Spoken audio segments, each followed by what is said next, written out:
Oh, welcome to my channel. Oh, welcome to the platform wherever you're tuning from. But today I want to talk about the reflection I've had over the last 1 week of my calls. It has been one of the most intense weeks of, I mean, with whatever is happening in the world, we are already very, I think everyone is feeling the intensity and I do meet a lot of women online because of my work. For all those of you don't know, I'm also an online coach. So if you still haven't figured that out, I just don't create content. I also coach women across the globe to not just have their best hair, but also help them rebalance their hormones. And I work with them on a 1 and 3 month containers if they obviously feel aligned with me over a discovery call. So yeah, that's that. And the last week has been particularly very intense. Number one, with what's happening in the world, but also because I think the intensity that I've felt in my body and in my heart is because I've met so many women much younger than me, and some women also as old as I am. Fundamentally, the health is screaming out for help. Hormonal baseline is obviously completely out of balance, but I would say like the basic fundamentals of self-care, self-love, compassion, cycle syncing, having a self massaging, like a head massage ritual. Like if you can see, like my scalp is loaded with oil.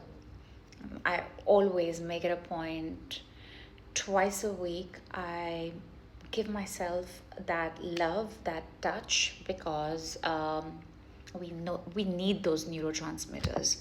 And having said that, their fundamental health is compromised. Number one, because there's lack of awareness, and that's why they've come to me, for which I'm very grateful. But the other thing why their health is also suffering is because they are taking on the stress of perhaps their partner or their family or their work. Women, you need to understand one thing if you still haven't figured this out. Anything, any stress which is chronic for many, many years, if you continue to absorb it without really processing it and letting it off your system, your body is going to perceive that as chronic threat. Our body is beautifully designed to react to acute stress, because after acute stress comes resolution. Your body is wired for that. Your body is not wired for chronic stress. So if you are taking on the stress of a toxic partner or a toxic boss or a relationship that's not serving you, again, I am not a relationship coach. I'm not going to say like, leave your husband or leave your partner, but don't let that emotion sit in your body, because whenever we let that happen, we hold on to that emotional stress, and your body does not realize the difference between an emotional stress and a physical stress. Your body is still going to respond by releasing cortisol. And now cortisol is a single most potent hormone which is not best friends with anyone. We do need some amount of cortisol, which I meant by saying acute stress is great, because that allows us to get off from the bed, go to the gym, get our chores done. But if I'm constantly secreting cortisol, up until my reproductive years, which is about 34, 35, I'll be great. But please understand, post reproductively, or when you're in your perimenopause, your body starts depending on the HPA axis, because you are not secreting. Your ovarian output is going to deplete, and that is not uh, biology or physiology, but that is just how your body is designed. This is nature.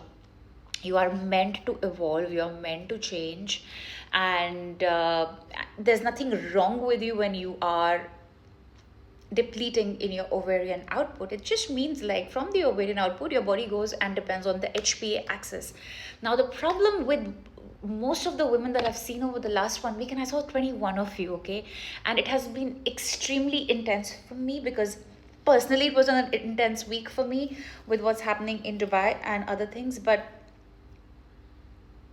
if your fundamentals are not rock solid, you really think your body is going to think about growing your hair. Your hair is a luxury tissue. It is not going to grow when you are in survival. And I don't want to rant too much, but if there's any one thing you want to take away from this video, is I want you girls, because I made all of you do this. I want all of you to just take your fingertips every night and try and release the skin above your scalp and just give yourself some massages. You can take some oil in your on your fingertips just like this, so which means that you're not gonna get up with like so much oil as much as you see here, but just some amount of oil so that your fingers don't slip and you get a good grip, and you can really, can you see my scalp moving? Trust me, it feels also so good.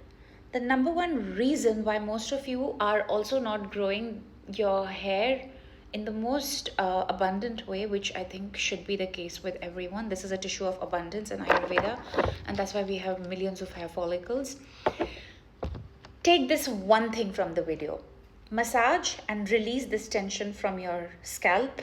Release that skin from the underlying bone so that your body gets a signal to allocate blood and oxygen to your hair follicles. This one practice, if you did continuously for 3 months, you watch your hair sprout, because your chronic stress is not helping. And I feel no matter how much ever I tell people, please do not stress, try and have better tools, and nothing is working.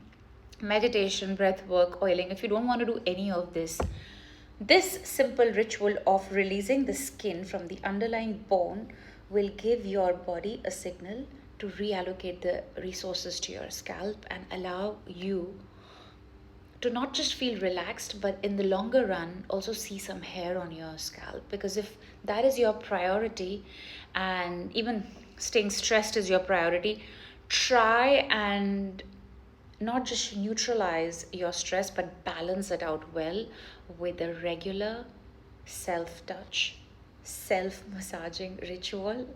Trust me, you will thank me for this.